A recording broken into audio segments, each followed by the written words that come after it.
Vocês já pararam para pensar quanto vale a vida de uma menina?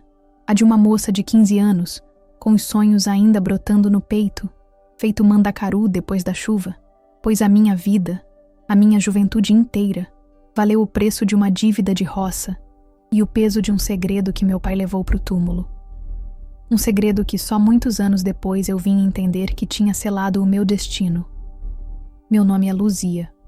Hoje, com meus 78 anos bem batidos, a poeira do tempo já branqueou meu cabelo e enrugou a minha pele, mas a memória, minha gente, a memória tá mais clara que água de fonte. Tô aqui sentada na minha cadeira de balanço de madeira, na varanda da minha casinha simples, aqui mesmo em Canudos, no coração dessa baía que viu tudo acontecer. O sol tá se pondo ali atrás do morro, pintando o céu de um laranja que até dói de tão bonito. O cheiro do café que eu acabei de passar tá no ar, misturado com o cheiro de terra molhada do sereno que começa a cair. A paz que eu sinto hoje, nesse balanço devagar, custou uma vida inteira de barulho por dentro.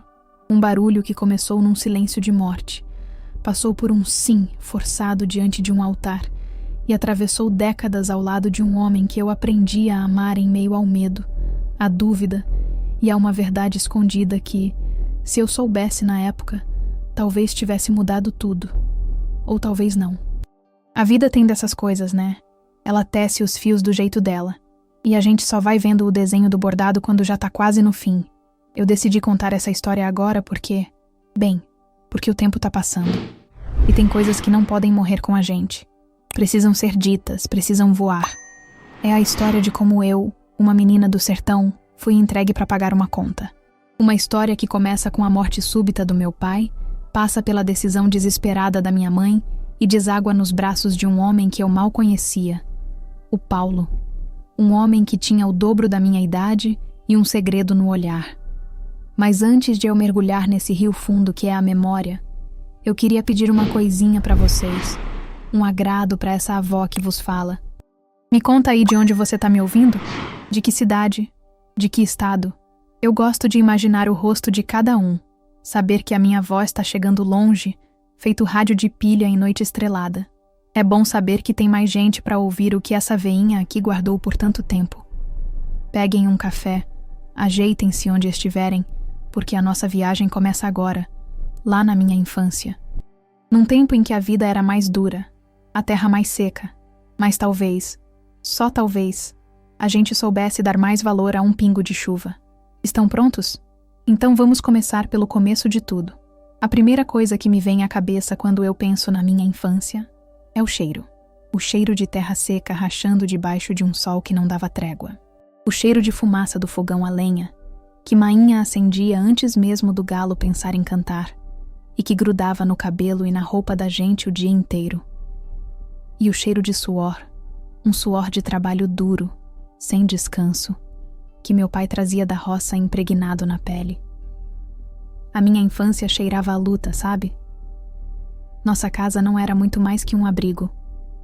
As paredes eram de taipa, aquele barro batido com vara que, quando chovia forte, a gente ficava com o coração na mão, rezando para não derreter. O chão era de terra, vermelha, que mainha varria todo o santo dia com uma vassoura de galho, mas que nunca ficava limpa de verdade. A gente dormia em esteiras de palha no chão. Cama de verdade era um luxo que a gente só via na casa do coronel da região, quando ia levar algum recado. A nossa riqueza era o teto de palha que nos protegia do sereno, e uma lamparina a querosene que, quando acesa à noite, fazia sombras compridas e assustadoras dançarem nas paredes de barro. A rotina era um relógio que nunca atrasava, movido pelo sol. Painho, coitado, era o primeiro a se levantar. Eu acordava com o barulho dele se arrumando no escuro, o raspar da chinela de couro no chão de terra. Ele tomava um gole de café amargo, sem açúcar, com um pedaço de cuscuz seco, e antes do céu clarear, já estava com a enxada no ombro, caminhando léguas até a roça que ele teimava em fazer brotar alguma coisa. A terra era ingrata, dura, castigada pela seca. Tinha ano que a gente plantava e não colhia quase nada. E era nessas épocas que o silêncio dentro de casa ficava mais pesado. Mainha era uma fortaleza, uma mulher de poucas palavras e muita força. Enquanto Painho lutava com a terra lá fora, ela lutava com a fome aqui dentro. Fazia milagre com o pouco que tinha. Um punhado de feijão virava um almoço que alimentava a mim e a meus 2 irmãos mais novos. A farinha era contada. A rapadura, partida em pedacinhos miúdos para durar a semana inteira. O meu trabalho, desde que me entendo por gente, era ajudar ela. Eu ia buscar água numa cacimba que ficava longe, mas tão longe que na volta o sol do meio-dia fazia o balde pesar o dobro. Meus braços de menina eram finos, mas ficaram fortes de tanto carregar água, de tanto lavar roupa na beira do riacho seco, esfregando a roupa na pedra até os nós dos dedos doerem. A gente não tinha brinquedo, não tinha boneca. Minha diversão era inventar história com as pedrinhas do quintal, fazer comidinha com folha de mato. A gente era pobre, minha gente, mas não era uma pobreza de espírito. Era uma pobreza de não ter o que comer no dia seguinte, de ver a roupa ficar curta e não ter outra para vestir, de ver o pai da gente chegar em casa cada dia mais curvado, mais calado, com o olhar perdido no horizonte. E foi nesse silêncio do meu pai que eu comecei a sentir que alguma coisa estava errada. Ele sempre foi um homem sério, de pouca risada, mas o cansaço dele começou a virar uma angústia que a gente sentia no ar. À noite, depois da reza, quando a gente já estava deitado nas esteiras, eu ouvia ele e Mainha conversando baixinho, quase num sussurro, lá perto do fogão. Eu não entendia as palavras todas, era só um zumbido preocupado. Mas um nome eu comecei a ouvir se repetir, noite após noite. Um nome que soava pesado, como uma ameaça. Paulo.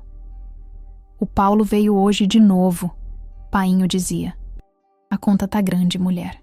E Mainha só suspirava, um suspiro que parecia carregar o peso do mundo. Eu, encolhida na minha esteira, fingindo dormir, sentia um frio na barriga. Quem era esse tal de Paulo? Que conta era essa que tirava o sono dos meus pais e trazia uma sombra para dentro da nossa casa? Uma sombra mais escura que a noite sem lua do sertão? Eu não sabia ainda.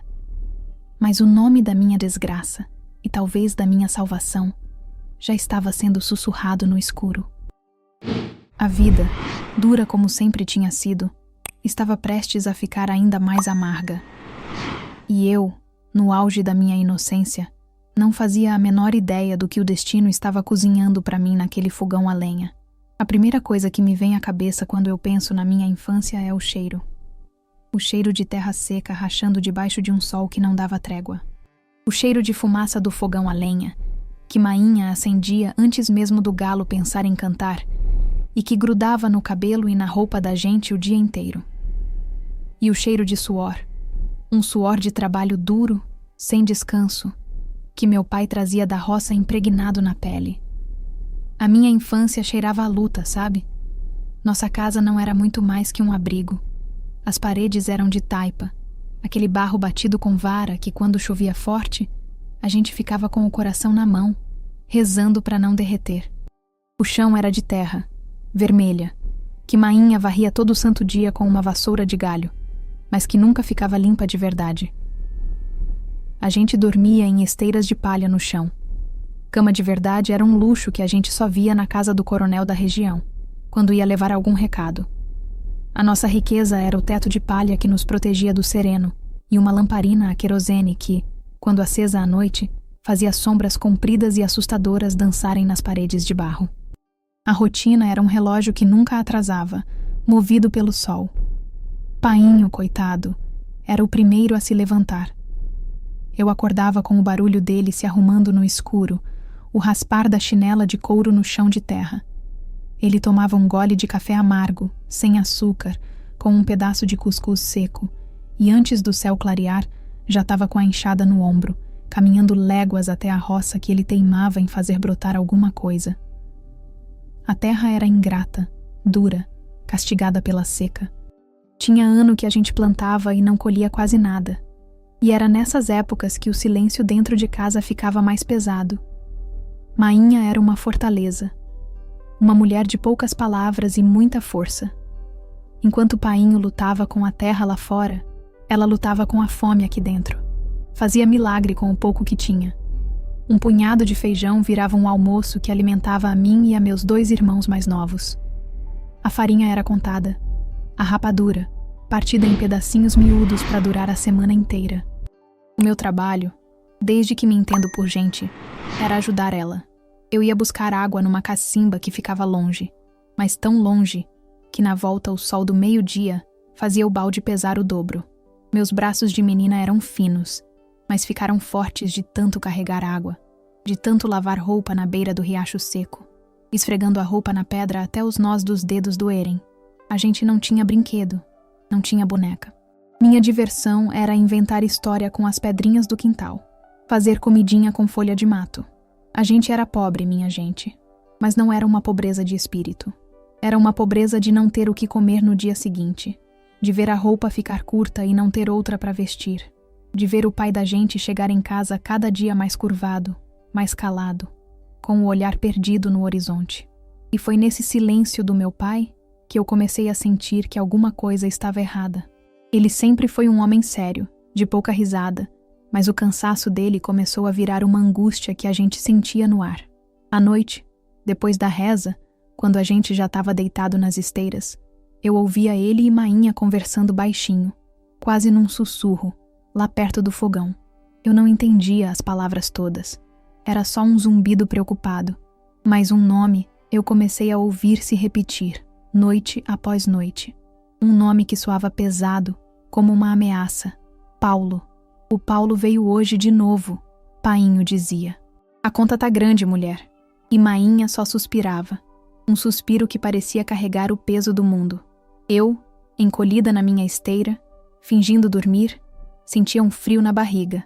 Quem era esse tal de Paulo? Que conta era essa que tirava o sono dos meus pais e trazia uma sombra para dentro da nossa casa? Uma sombra mais escura que a noite sem lua do sertão.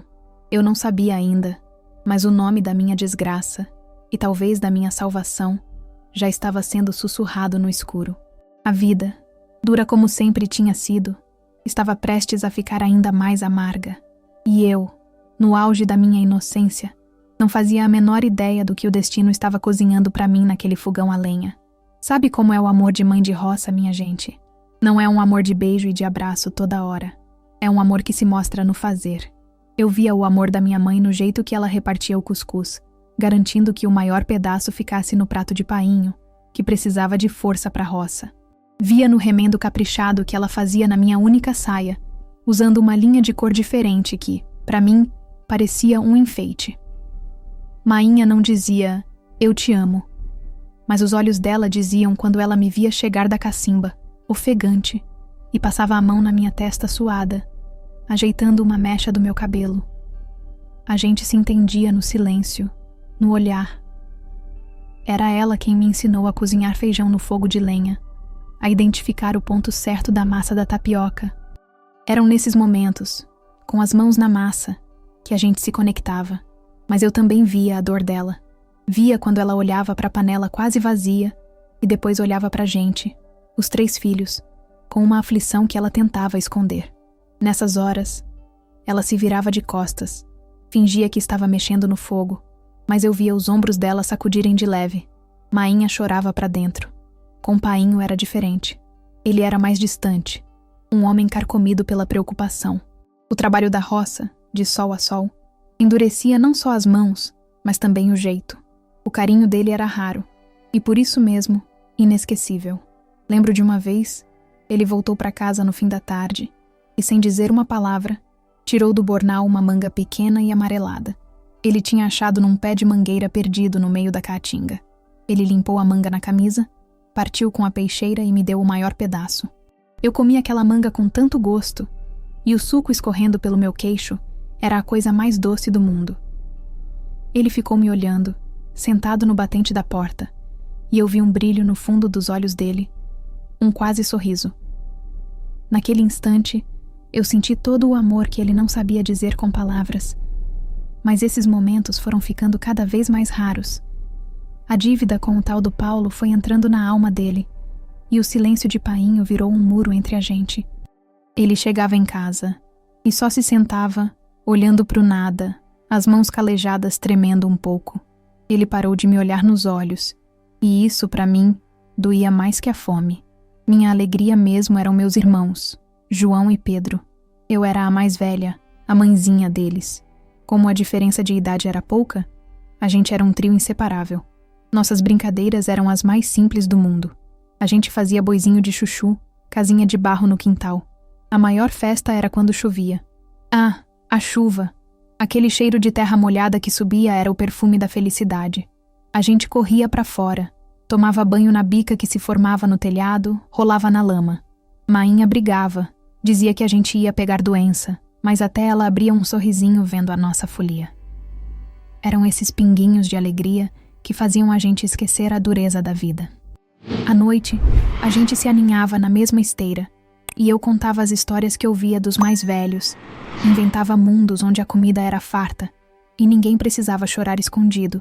Eles dormiam, e eu ficava ali, velando o sono deles, me sentindo uma protetora, uma leoa cuidando das suas crias.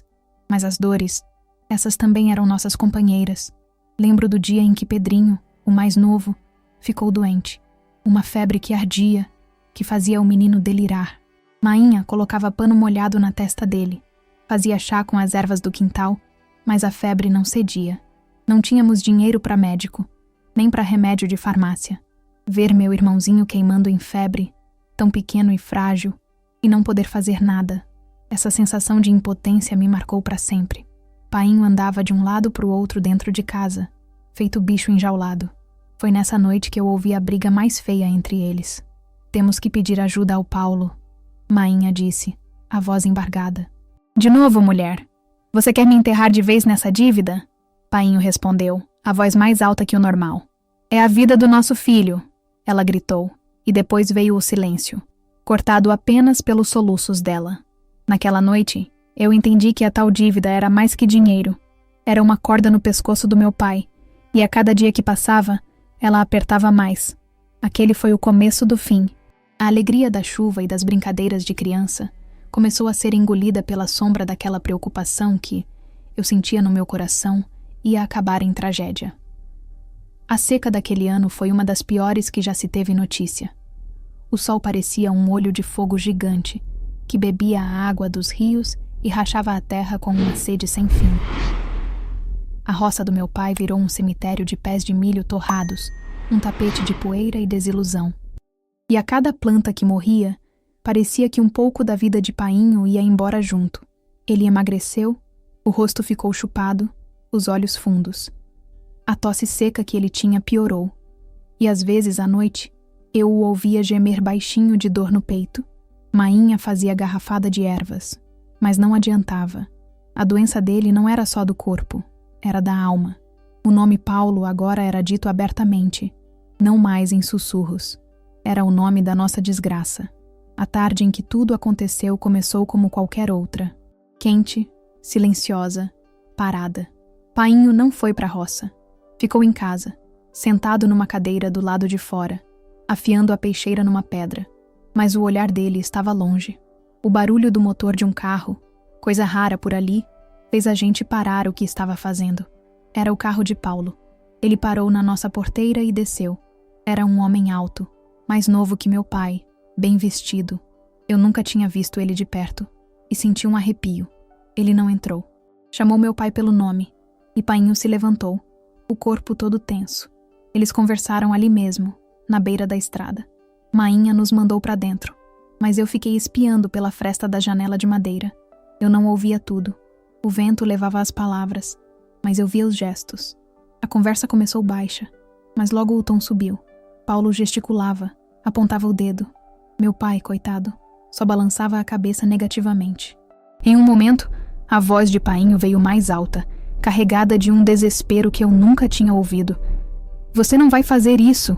Você não vai destruir a minha família! Não era uma discussão sobre dinheiro, eu senti. Tinha mais coisa ali. Era uma ameaça, uma humilhação. Depois de um tempo que pareceu uma eternidade, Paulo entrou no carro e foi embora, cantando pneu na terra seca. Meu pai entrou em casa e parecia um fantasma. A cor tinha sumido do rosto dele. Ele não disse uma palavra. Apenas se sentou na cadeira de balanço, a mesma que eu estou sentada hoje, e ficou ali, olhando para a parede.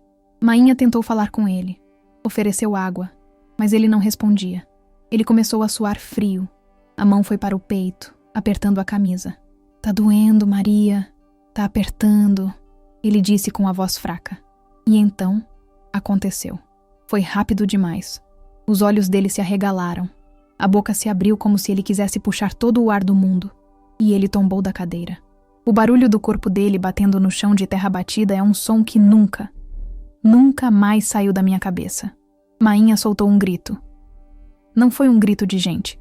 Foi um uivo de bicho ferido. Um som que rasgou o silêncio da tarde e o meu peito para sempre. Ela se jogou sobre ele, sacudindo, chamando pelo nome dele. Eu e meus irmãos, paralisados, começamos a chorar sem entender. Eu me aproximei, toquei na mão dele. Estava fria. O olhar estava parado, vidrado, olhando para o teto de palha como se visse alguma coisa que a gente não via. Naquele instante, a minha infância acabou. O velório foi na nossa sala. O corpo do meu pai, em cima de uma mesa, rodeado por 4 velas que mal iluminavam a dor da gente. Os vizinhos vieram, trouxeram café, um pouco de comida e muitos olhares de pena. Mainha, sentada num banquinho ao lado do corpo, não chorava mais. Ela tinha virado uma estátua de sofrimento, os olhos secos e vermelhos, olhando para o rosto do marido, o companheiro de uma vida inteira. Eu fiquei num canto, abraçada aos meus irmãos, tentando ser forte, mas por dentro eu era só um buraco escuro e frio onde antes existia a presença do meu pai. A morte dele não foi só uma partida, foi um roubo. E eu sabia, com toda a clareza que uma menina de 15 anos pode ter, quem era o ladrão. O silêncio que a morte do meu pai deixou em casa era ensurdecedor, mas eu já podia ouvir, bem longe, os passos do homem que viria em breve cobrar a dívida que tinha sido paga com uma vida. Os dias que se seguiram à morte de Painho foram silenciosos e cinzentos. O luto se instalou na nossa casa não só nas roupas escuras que a gente vestia, mas na alma. Mainha parecia um fantasma, se movendo pelos cantos, fazendo as coisas por costume, mas com o olhar vazio. A comida, que já era pouca, começou a acabar de vez. A gente comia uma vez por dia, um caldo ralo de feijão, e ia dormir com a barriga roncando, abraçando o vazio. A ausência de Painho era uma cratera, e a fome, a terra que desmoronava para dentro dela todos os dias. Foi numa dessas tardes de estômago vazio e desesperança que o carro de Paulo apareceu na nossa porteira de novo. Uma semana tinha se passado desde o enterro. Meu coração deu um pulo gelado dentro do peito. Achei que ele vinha tomar o que a gente não tinha, talvez o teto de palha de cima da nossa cabeça. Mas para minha surpresa, ele não veio cobrando. Desceu do carro, tirou o chapéu em sinal de respeito e caminhou devagar até a nossa porta. Ele trazia um saco de estopa nas mãos. Dona Maria, ele disse com uma voz calma, que não combinava em nada com a lembrança que eu tinha dele discutindo com meu pai. Eu sinto muito pela sua perda. O seu marido era um homem trabalhador. Eu trouxe umas coisas para a senhora e para as crianças. Ele entregou o saco para Mainha. Tinha farinha, feijão, um pedaço de carne seca e café. Coisas que a gente não via há meses. Mainha pegou o saco, o corpo tremendo. Ela não agradeceu, mas também não recusou. A fome falava mais alto que o orgulho e o luto. Paulo pediu licença e entrou. Foi a primeira vez que ele pisou dentro da nossa casa. Ele olhou em volta, para as nossas paredes de barro, para as nossas esteiras no chão. Ele era um homem de uns 30 anos, eu calculava. Usava botinas de couro, camisa limpa, e não tinha o cheiro de suor e terra que os homens dali tinham. Ele cheirava a sabonete e a alguma coisa mais. Um cheiro de outro mundo. Um mundo com dinheiro. Ele me olhou por um instante. Um olhar demorado, que me fez encolher por dentro. Senti medo e uma raiva profunda. Era por causa dele que meu pai estava morto. Ele se sentou no único banquinho que a gente tinha e Mainha ficou de pé, como se estivesse diante de um juiz. Meus irmãos se esconderam atrás dela. Eu fiquei parada num canto, observando, o coração batendo descompassado. Dona Maria, eu sei que a situação é difícil, ele começou, a voz sempre mansa. A dívida do seu finado marido era grande, e eu sei que a senhora não tem como pagar. Mainha só balançou a cabeça, os olhos fixos no chão de terra. Eu não sou um homem ruim, Ele continuou, e eu senti vontade de cuspir no chão. Não vou tomar o pouco que a senhora tem, mas a gente precisa encontrar uma solução que seja boa para todos. Ele fez uma pausa, e o silêncio que se instalou foi mais pesado que uma tonelada de chumbo. A sua filha mais velha, a Luzia, já é uma moça bonita e prendada. Eu senti o sangue fugir do meu rosto. Ele estava falando de mim? Eu sou um homem sozinho, Dona Maria. Tenho minhas terras, minha casa, não me falta nada. Mas me falta uma companheira, alguém para cuidar de mim e da minha casa. Ele olhou para Mainha e depois os olhos dele me procuraram de novo no canto escuro da sala.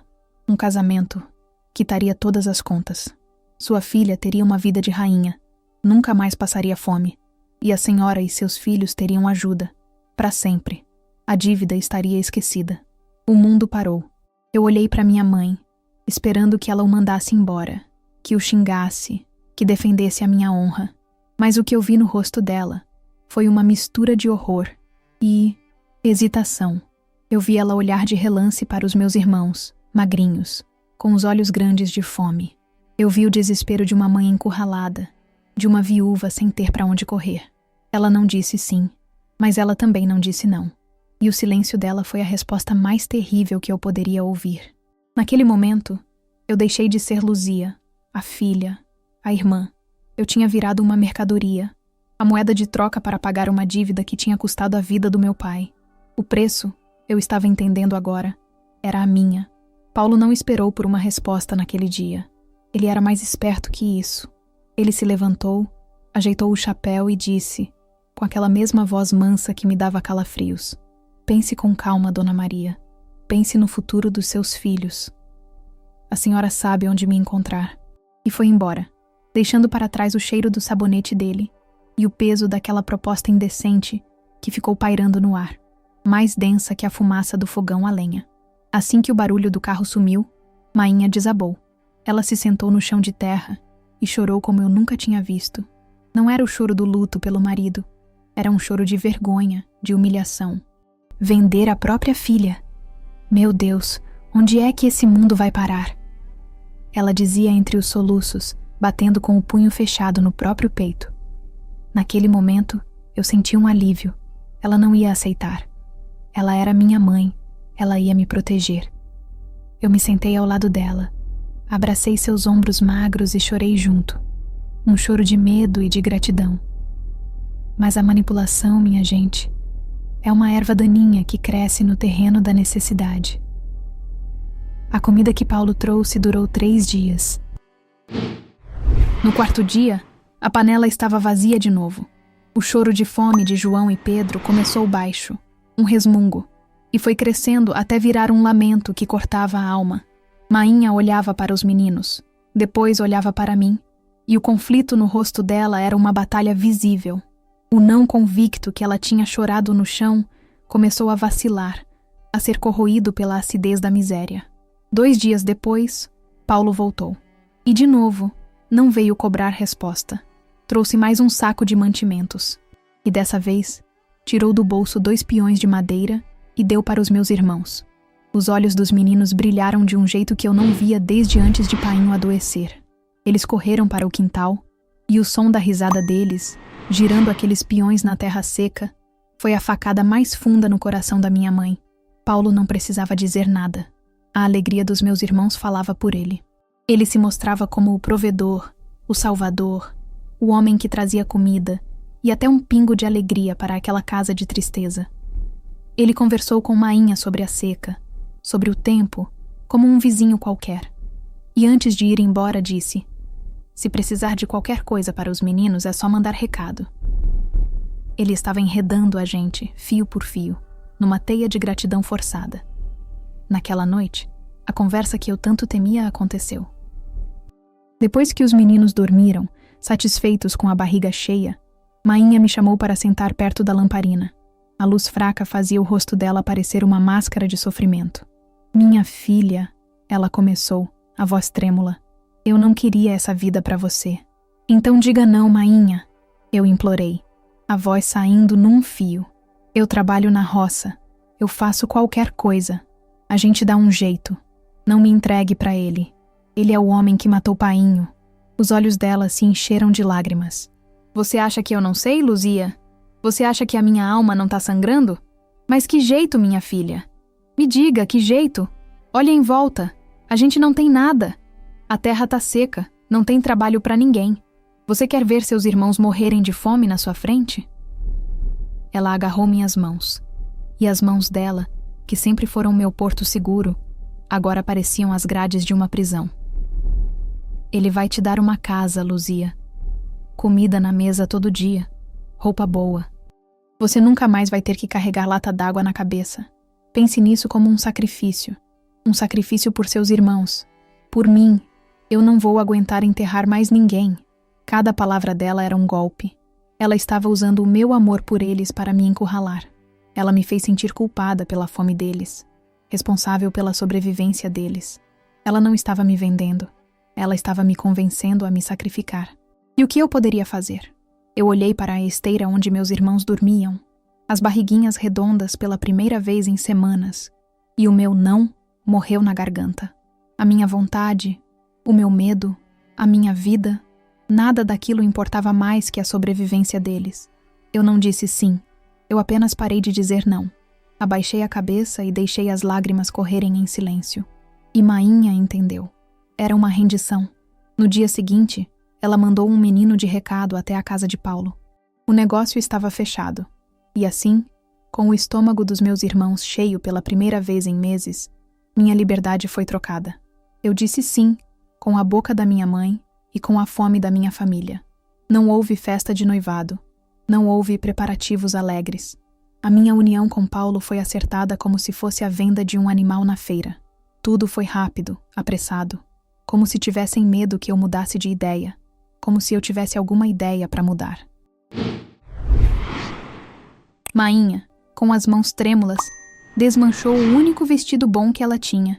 Um vestido de chita florido que usava para ir à missa, e o costurou para servir em mim. Aquele tecido, que guardava o cheiro da minha mãe, foi a minha mortalha de noiva.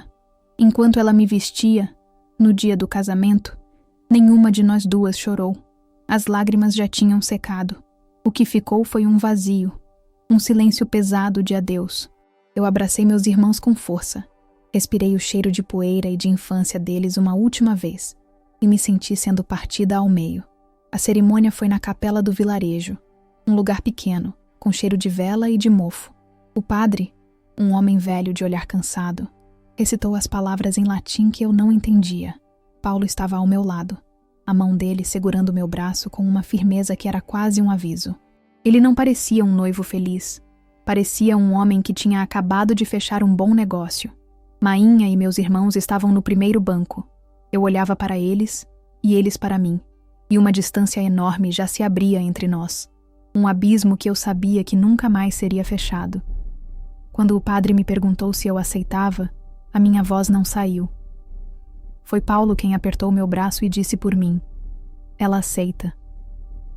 O padre, vendo a minha idade e o meu rosto assustado, hesitou por um segundo. Mas a vida ali era dura para todos, e ninguém faz perguntas quando a fome está sentada no banco da igreja. Eu apenas balancei a cabeça, e com aquele gesto, minha vida deixou de me pertencer. Saindo da igreja, não fomos para a casa da minha mãe. Fomos direto para a minha nova prisão. A casa de Paulo era de tijolo, com telha de barro e um alpendre na frente. Tinha móveis de madeira escura, uma cama de verdade com colchão de palha e até uma cortina na janela. Para qualquer outra pessoa, seria um palácio comparado à minha casa de taipa. Para mim, era fria, silenciosa e assustadora. Ele me mostrou os cômodos de forma breve, funcional. Aqui é a cozinha. O fogão é a lenha, como você está acostumada. Gosto do meu café às 5 da manhã e o almoço ao meio-dia em ponto. Este é o nosso quarto. Ele não me tratava como uma esposa, mas como uma nova empregada que precisava aprender as regras da casa. Naquela noite, a exploração do meu corpo completou a do meu destino. Eu tinha 15 anos e só sabia das coisas pelos cochichos das outras meninas e pelo que via nos bichos do quintal. Ele, um homem de 30, não teve paciência nem delicadeza. Foi um ato rápido, doloroso, que me fez sentir suja e pequena. Era o selo final da posse. Eu não era uma companheira. Era um objeto adquirido. A dor física não foi nada perto da dor na alma, da solidão que senti depois, deitada naquela cama enorme e estranha, ao lado do corpo de um homem que roncava baixo, satisfeito. Eu me encolhi no canto da cama, o mais longe que pude, e chorei em silêncio, mordendo o lençol para abafar o som. Eu olhava pela janela e via a mesma lua que iluminava a casa da minha mãe, tão perto e ao mesmo tempo tão inalcançável. Naquela primeira noite, na cama de um estranho, eu entendi que o casamento não tinha me dado um marido, tinha me dado um dono, e a minha nova casa não era um lar, era o começo do meu cativeiro. A menina Luzia, que sonhava com as nuvens e brincava com pedrinhas no chão, tinha morrido naquela capela. A mulher que nasceu naquela cama não tinha sonhos. Tinha apenas ordens a cumprir e um longo, longo tempo de prisão pela frente. A minha vida na casa de Paulo passou a ser medida pelo badalar de um relógio que só eu ouvia. Um relógio sem ponteiros, movido pelas necessidades dele e pelo ciclo do sol. Eu acordava muito antes do primeiro galo cantar, quando a noite ainda era escura e fria. Meus pés descalços no chão de cimento queimado eram a primeira coisa que eu sentia no dia. A frieza. Eu acendia o fogão a lenha, passava o café do jeito exato que ele gostava. Forte, amargo, coado no pano 2 vezes. Às 5 em ponto, a caneca de ágata dele tinha que estar na mesa, fumegando.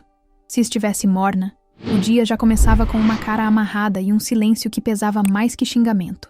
Depois do café dele, começava o meu trabalho de verdade, que não era de esposa, era de peão. Eu ia para o quintal, que era grande, quase uma roça. Cuidava da horta, capinando debaixo do sol que ia subindo e castigando minhas costas.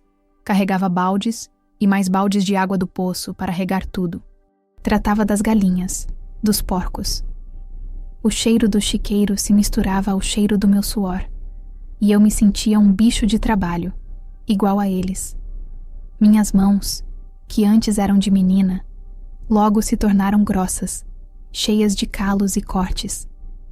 As unhas viviam sujas de terra, e a delicadeza da minha idade foi sendo lixada pela dureza da enxada e pelo sabão de soda que eu usava para arear as panelas e lavar as roupas dele no rio.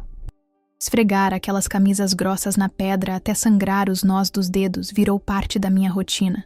O almoço era servido ao meio-dia, sem 1 minuto de atraso. A comida tinha que ser farta, com sustância, como ele dizia. Eu cozinhava, punha à mesa, o servia, e só então, se ele estivesse de bom humor, eu podia me sentar para comer as sobras, muitas vezes já frias, na beirada da pia da cozinha. Eu comia rápido, com os ouvidos atentos a qualquer chamado. Não havia conversa durante as refeições. Apenas o som dos talheres dele batendo no prato. A casa era grande, mas o silêncio era maior ainda. Um silêncio que era quebrado apenas pela voz dele, dando uma ordem. Luzia, traga mais água. Luzia, o chão da sala está sujo. Luzia, remende esta calça. Meu nome virou sinônimo de um serviço a ser feito. E as noites eram a continuação do trabalho. Ele chegava do campo ou dos negócios dele na cidade, e eu tinha que estar com o jantar pronto, a casa em ordem, a água do banho dele aquecida. O corpo dele encontrava o meu na cama com a mesma regularidade e falta de afeto com que eu cumpria minhas outras tarefas. Era uma obrigação, mais um serviço, uma dívida que eu pagava todo dia, toda noite. Não demorou muito e meu corpo começou a mudar. A primeira gravidez veio antes dos meus 17 anos, e com ela, mais trabalho, mais cansaço. Eu trabalhava na roça com o barrigão pesado, sentindo dores nas costas que me faziam chorar baixinho. Para ele, minha gravidez não era um milagre, era a prova de que eu era uma mulher boa, útil, que lhe daria herdeiros. O sofrimento físico era constante. Uma dor nas costas que nunca passava. As mãos que ardiam. Os pés rachados. A exaustão que pesava nos meus ombros como um saco de milho. Às vezes, enquanto lavava o rosto na bacia de manhã, eu me olhava no reflexo da água. E eu não reconhecia a menina que eu tinha sido. O rosto era o mesmo, mas o olhar era de uma mulher muito mais velha. Uma mulher cansada. Cansada não de um dia de trabalho, mas de uma vida inteira de servidão que mal tinha começado. O cativeiro não eram as paredes da casa, era aquela rotina sem fim, que moía meu corpo, e aos poucos, eu sentia, começava a moer a minha alma também. Se a dor do corpo era uma companheira constante, a dor da alma era o próprio ar que eu respirava. O sofrimento mais profundo não vinha da enxada ou do fogão a lenha, mas do silêncio. A casa de Paulo era grande, mas era uma casa vazia de riso, de conversa, de afeto. Era um imenso túmulo de silêncio. Durante o dia, enquanto ele estava fora, eu passava horas a fio sem ouvir outra voz que não fosse a dos bichos no quintal. E nesse silêncio, meus pensamentos gritavam. Eu lembrava da minha casa de taipa, que mesmo na pobreza, era cheia do barulho dos meus irmãos, das poucas palavras de painho, do som de mainha cantando baixinho enquanto costurava. Aqui, o único som era o da minha solidão. A solidão era um bicho que me comia por dentro. Paulo me deixava visitar minha mãe uma vez por mês. Eram as visitas mais dolorosas que se pode imaginar. Ele me levava de carro, parava na porteira e dizia: 1 hora, nem 1 minuto a mais. E ficava ali, dentro do carro, esperando. Como eu poderia contar para a minha mãe o que eu vivia? Como eu poderia dizer que a vida de rainha que ela imaginou para mim era, na verdade, uma escravidão disfarçada? Eu via o alívio nos olhos dela por me ver bem vestida, um pouco mais cheinha do que antes. Ela me abraçava e dizia: "Tá vendo, minha filha? Deus escreveu certo por linhas tortas." E eu engolia o choro, forçava um sorriso e mentia. "Tô bem, mainha. O Paulo é um homem bom." Cada mentira daquelas era um pedaço da minha alma que eu entregava.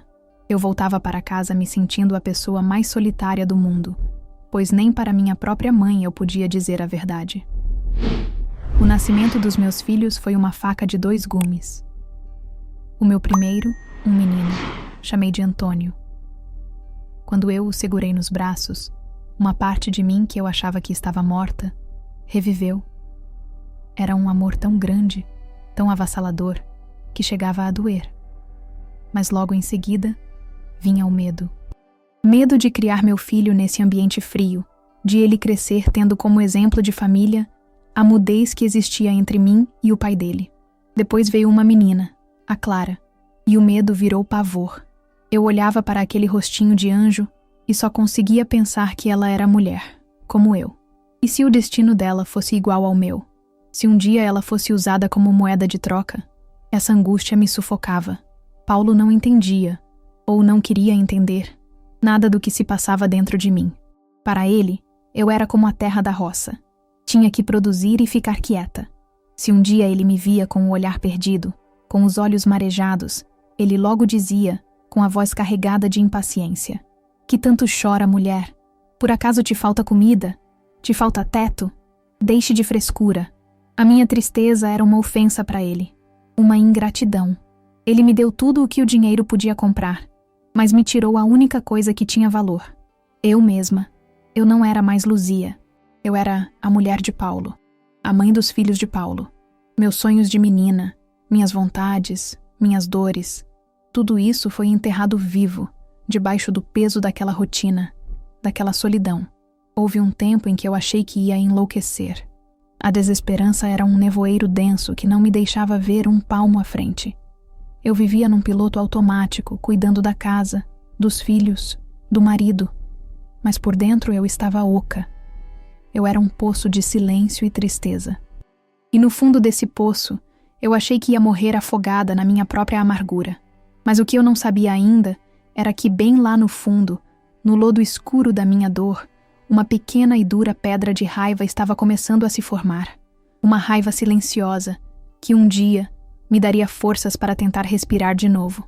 Passaram-se os anos. A rotina de servidão continuava a mesma, dia após dia. Tive mais um filho, outra menina. Agora eram 3. 3 pequenas razões para eu continuar de pé, mesmo quando minha alma queria ficar deitada. Eu tinha me acostumado com a dor, com o silêncio, com a solidão. Tinha aceitado meu destino como um animal de carga aceita a canga. A tristeza tinha virado uma segunda pele. Mas tudo mudou numa noite de São João. Paulo não era de beber muito, mas naquela noite, uns compadres dele vieram de outra cidade, trouxeram cachaça da boa e ele bebeu mais do que o costume. Ficaram na varanda falando alto, rindo de coisas que eu não entendia. Quando os homens foram embora, ele entrou em casa se escorando nas paredes. Eu o ajudei a se deitar, o cheiro de álcool forte me enjoando. E então, com a voz mole, arrastada, ele olhou para mim e disse uma coisa que foi a chave que abriu a porta mais escura do meu passado. Ele riu, um riso feio, e disse: Você se parece com ele, sabia?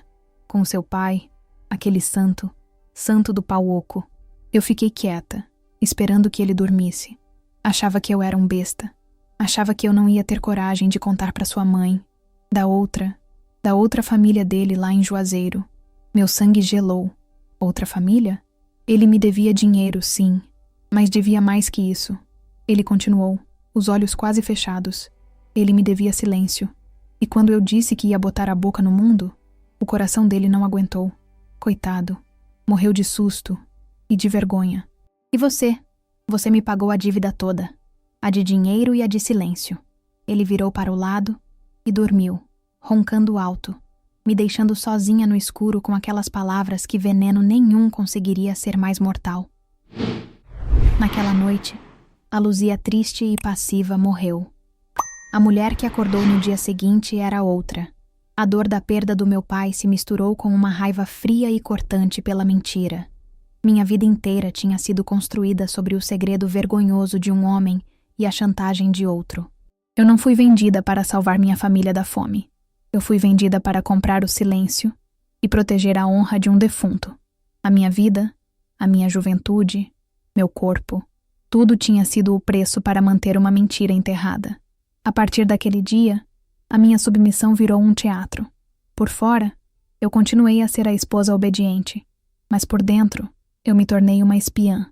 Comecei a observar Paulo não com medo, mas com atenção. Onde ele guardava os papéis dele? Com quem ele conversava? Quais eram seus hábitos? Seus segredos? Ele tinha uma caixa de madeira onde guardava documentos importantes.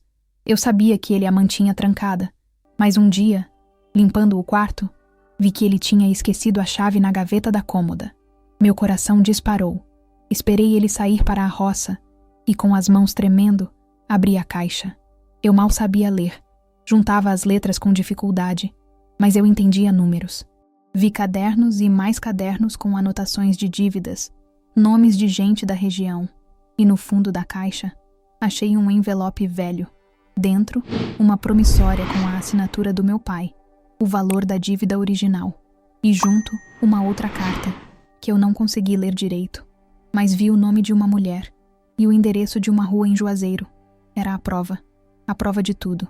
Eu não sabia o que faria com aquilo, mas senti uma força que nunca tinha tido. Peguei a carta e a promissória e as escondi. Enrolei num pano e enterrei debaixo de um tijolo solto no chão do galinheiro. Era o meu segredo, a minha arma. Comecei também a minha pequena resistência financeira. Quando ele me dava dinheiro para comprar algo na venda, eu sempre pechinchava e guardava os trocados. Moeda por moeda eu fui juntando. Encontrei uma lata velha e a enterrei no fundo do quintal, perto de um pé de mandacaru. Era pouco, quase nada, mas era meu. Era o dinheiro da minha liberdade, mesmo que eu ainda não soubesse que liberdade era essa. Eu passei anos alimentando aquela raiva silenciosa, guardando meus papéis e minhas moedas. Eu não era mais uma vítima à deriva. Eu tinha um propósito. Eu estava esperando o dia em que o algoz tropeçaria, e eu estaria lá para vê-lo cair. O tempo no sertão tem um ritmo próprio. Ele passa devagar, mas deixa marcas profundas. 25 anos se passaram debaixo daquele teto. 25 anos. Eu vi meus filhos crescerem. Vi meu corpo de menina se transformar em corpo de mulher, depois em corpo de mãe. E agora, aos 40 anos, eu via no espelho um corpo cansado, marcado pelo trabalho sem trégua. Meus cabelos já tinham fios de prata, e meu rosto, sulcos que não eram só de idade, eram de tristeza acumulada. Paulo também envelheceu. A força de antes deu lugar a uma barriga grande, a um cansaço fácil e a uma amargura que azedava o ar da casa. e a amargura dele se voltou contra mim. Ele começou a me olhar com desprezo. Você tá acabada, Luzia, ele dizia, do nada, enquanto eu servia o jantar. Essa vida boa te envelheceu. A ironia era tão cruel que eu não sentia mais nem vontade de chorar. Ele me culpava pelo que ele mesmo tinha feito comigo. Mas o meu limite, o ponto final da minha paciência, não foi por causa de uma humilhação a mim, foi por causa da minha filha, Clara. Clara tinha acabado de fazer 15 anos, a mesma idade que eu tinha quando fui entregue a ele. E ela era o meu retrato, a mesma cor de pele, os mesmos olhos grandes. E Paulo começou a olhar para ela de um jeito que fez o meu sangue virar gelo nas veias. Não era um olhar de pai, era um olhar de dono. O mesmo olhar que ele me deu, tantos anos atrás, na sala da casa da minha mãe. A gota d'água foi num domingo à tarde. Estávamos todos no alpendre. Clara estava sentada no degrau, distraída. E Paulo, que estava na rede, a observava em silêncio. Então, ele disse, com a voz meio sonolenta, essa minha filha está se tornando uma moça bonita demais. Linda igual a mãe era. Dá até gosto de ver. E ele se levantou, foi até ela e, com uma desculpa de ajeitar o cabelo dela, passou a mão pelo pescoço de Clara de um jeito lento, demorado. Minha filha se encolheu, sentindo o incômodo. E eu vi a história se repetir na minha frente. A mesma idade, a mesma vulnerabilidade. Aquele toque foi uma declaração. Uma declaração de que ele se achava no direito, de que para ele, as mulheres daquela casa eram suas posses. Naquele instante, a represa que segurou a minha raiva por 25 anos se rompeu. Eu estava com uma faca na mão, cortando um pedaço de queijo. Sem pensar, bati a faca com força na mesa de madeira. O barulho fez todos se assustarem. Paulo se virou para mim, os olhos faiscando de raiva pela minha ousadia. O que foi, mulher? Ficou doida? E pela primeira vez na vida, a minha voz saiu. Não a voz mansa de serva, mas a voz de uma leoa defendendo a cria. Não toque na minha filha, eu disse, baixo e firme. O rosto dele se transformou. Ele veio na minha direção, o dedo em riste. Quem você pensa que é para me dar ordens dentro da minha própria casa? Ela é minha filha também.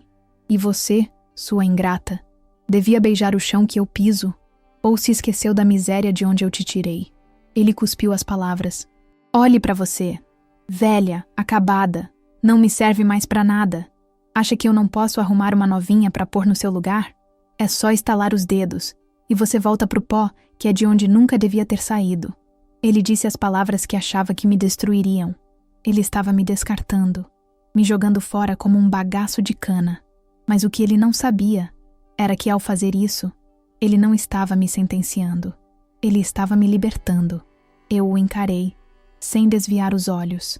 A tristeza tinha dado lugar a uma clareza fria. O medo tinha desaparecido. Naquela noite, ele não me ameaçou com o meu passado de miséria. Ele me deu a chave para o meu futuro. Ele achou que estava me sentenciando à morte, mas na verdade, ele tinha acabado de me dar uma razão para viver e para lutar. A guerra silenciosa tinha acabado. A batalha final ia começar. Depois daquela explosão, um silêncio diferente se instalou na casa. Não era o silêncio de antes, de medo e submissão. Era um silêncio frio, de trégua antes da guerra.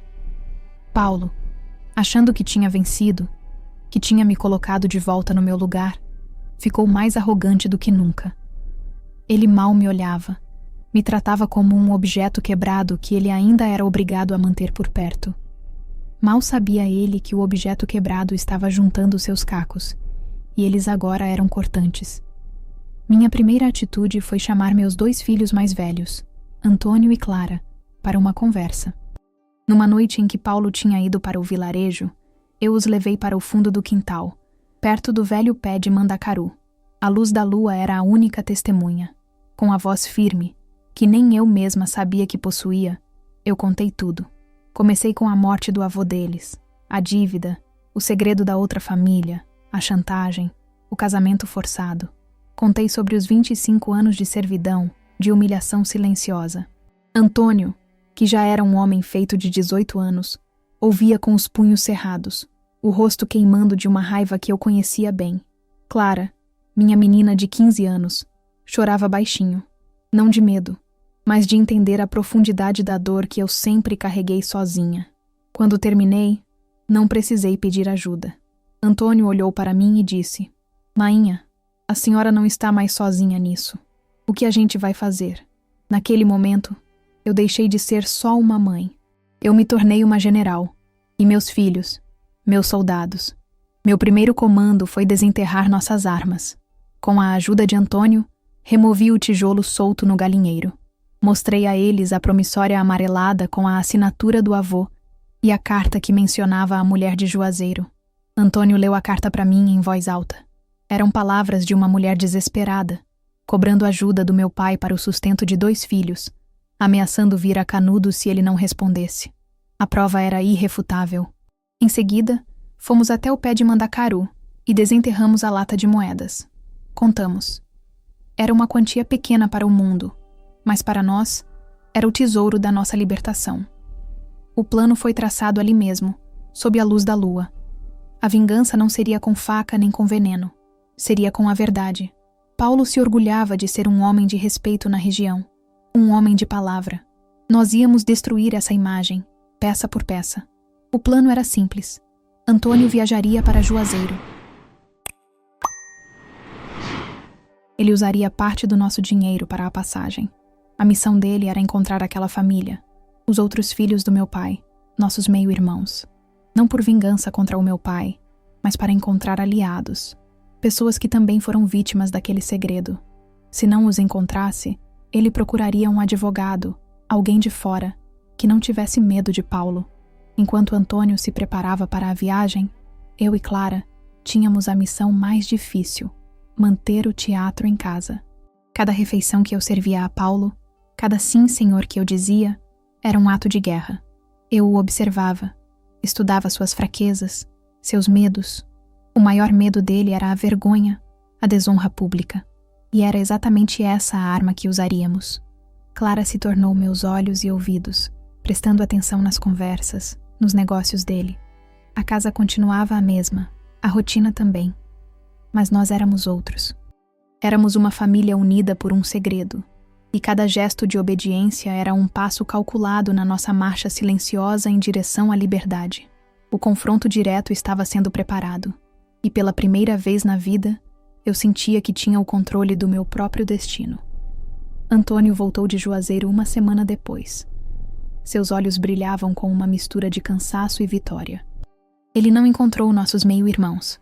A mulher e os filhos tinham se mudado de lá havia muitos anos, mas encontrou algo talvez mais poderoso: um jovem advogado, recém-formado na capital, que tinha vindo para o interior justamente para combater os velhos desmandos dos coronéis e homens poderosos.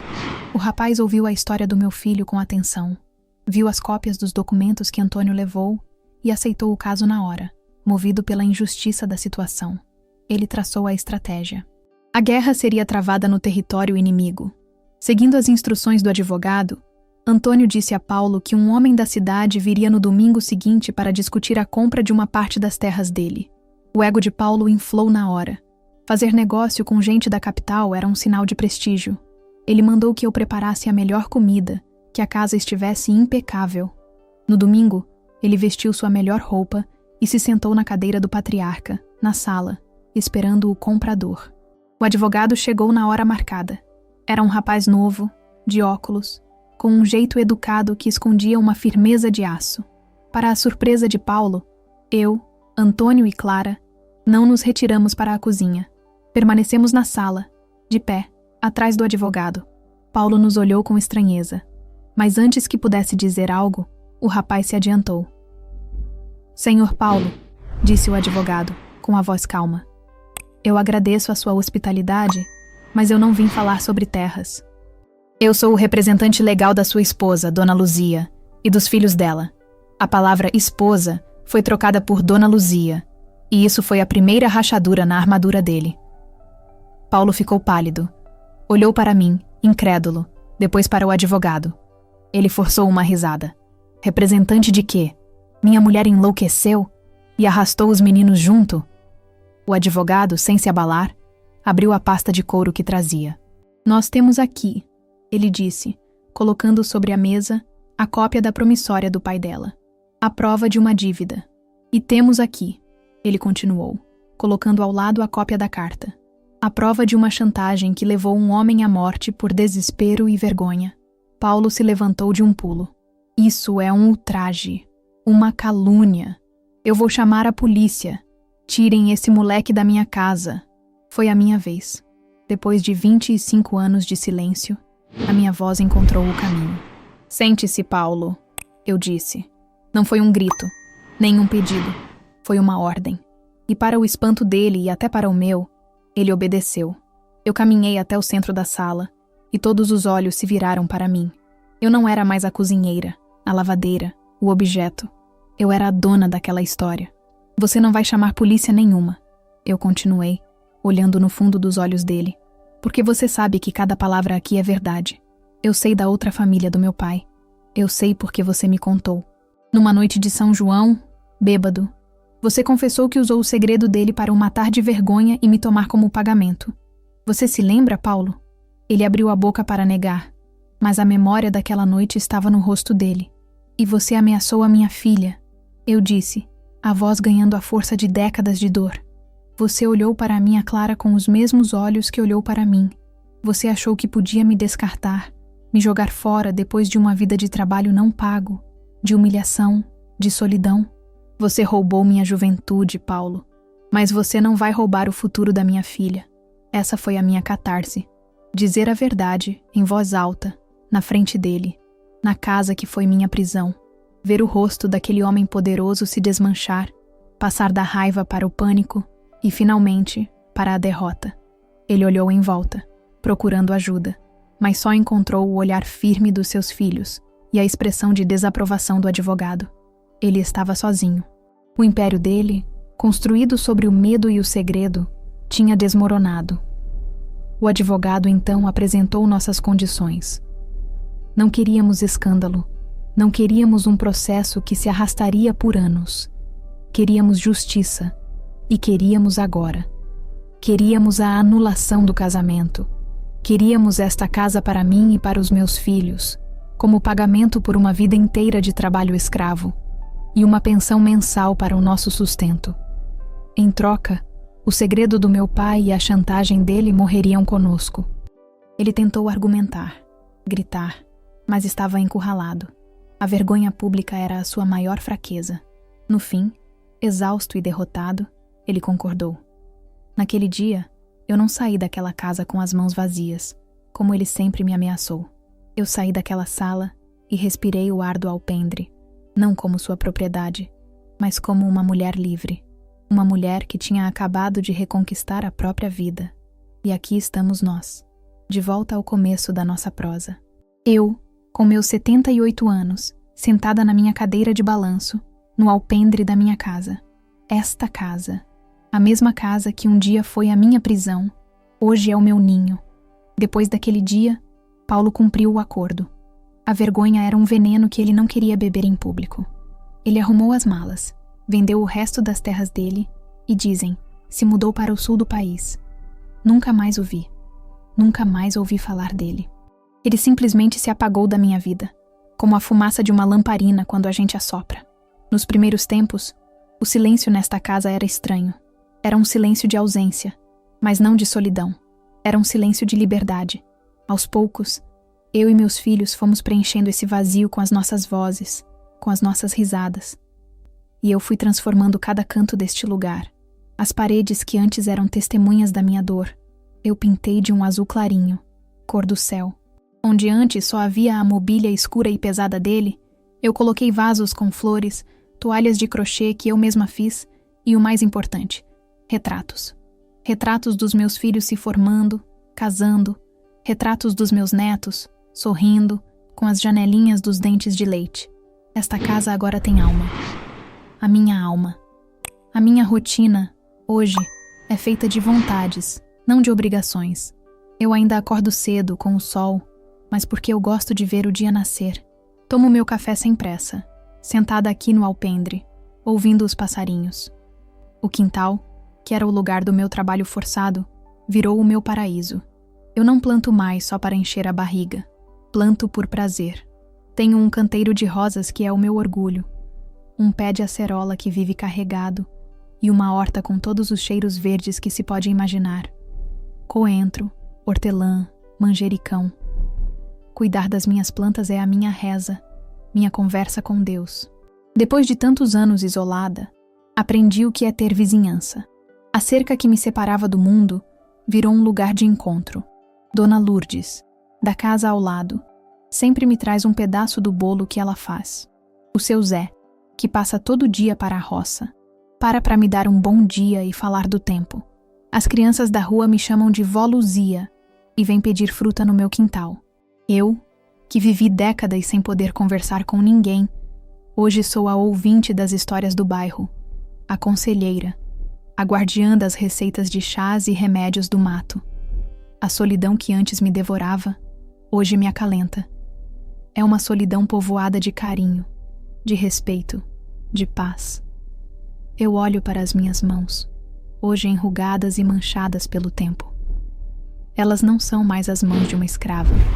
São as mãos de uma mulher que cavou a terra, lavou, cozinhou, mas que também enterrou seus medos, plantou a sua liberdade e agora colhe a tranquilidade. E de vez em quando, essa paz abençoada é quebrada pelo barulho mais doce que existe no mundo, o barulho da família que está para chegar, com o maior prazer. A casa está cheia, o coração está em paz. Vamos ver quem chega para completar essa roda de afetos. Parte 5. Velhice e reflexão. Subparte 5. 2. Reencontros inesperados. Filhos, netos, pessoas do passado. O barulho que quebra a minha paz é o de um carro velho parando na porteira, seguido de gritos de Vó, Vó Luzia. E o meu coração de avó, que já devia estar acostumado, dispara de alegria toda vez. É o meu filho Antônio que chega com a família. As portas se abrem e o meu quintal é invadido pela melhor bagunça do mundo. Meus netos correm para me abraçar, as perninhas rápidas me envolvendo, cada um querendo contar uma novidade. Logo em seguida chega a minha Clara, com o marido e a minha neta mais nova, que já é uma mocinha. A casa, antes tão silenciosa, se enche de risadas, de correria, de vida. Ver meus filhos hoje é a prova de que a minha luta valeu a pena. Antônio se tornou um homem de respeito, um pai de família amoroso, o oposto do homem que o criou. Ele me olha com uma gratidão que me emociona. Às vezes, a gente senta aqui no alpendre. Ele segura a minha mão enrugada e diz: "Obrigado, mainha, por tudo." E nesse tudo cabe uma vida inteira de sacrifício e de coragem. A minha Clara virou professora. Professora. A minha filha, que eu tive medo que tivesse o mesmo destino que eu, hoje ensina outras meninas a ler, a escrever, a ter uma voz no mundo. Ela é a mulher forte e independente que eu nunca tive a chance de ser. Ela é a minha vitória. Ser avó é a parte mais doce da minha jornada. Eu encho meus netos de bolo de fubá, conto as histórias do meu tempo. As boas, claro. Deixo eles se lambuzarem de manga no quintal.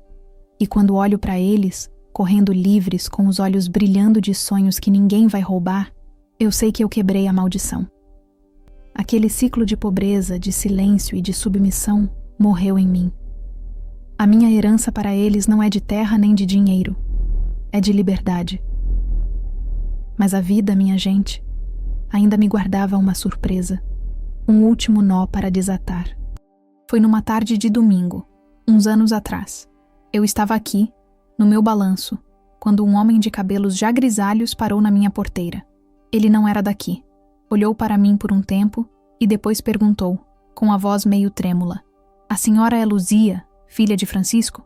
Meu coração deu um pulo. Ninguém mais chamava meu pai pelo nome. Eu disse que sim, e ele se aproximou, tirou o chapéu, e os olhos dele...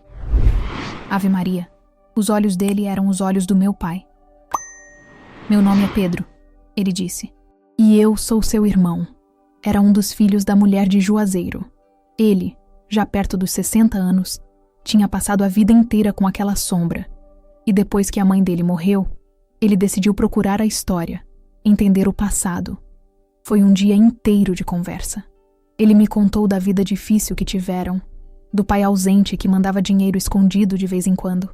E eu contei a ele a minha parte da história. Não houve choro de raiva, nem acusação. O que houve foi um abraço. Um abraço de 2 órfãos do mesmo segredo, de 2 vítimas da mesma fraqueza de um homem. Encontrar meu irmão não reescreveu o passado, mas o acalmou. Foi como se a última peça de um quebra-cabeça muito dolorido finalmente encontrasse o seu lugar.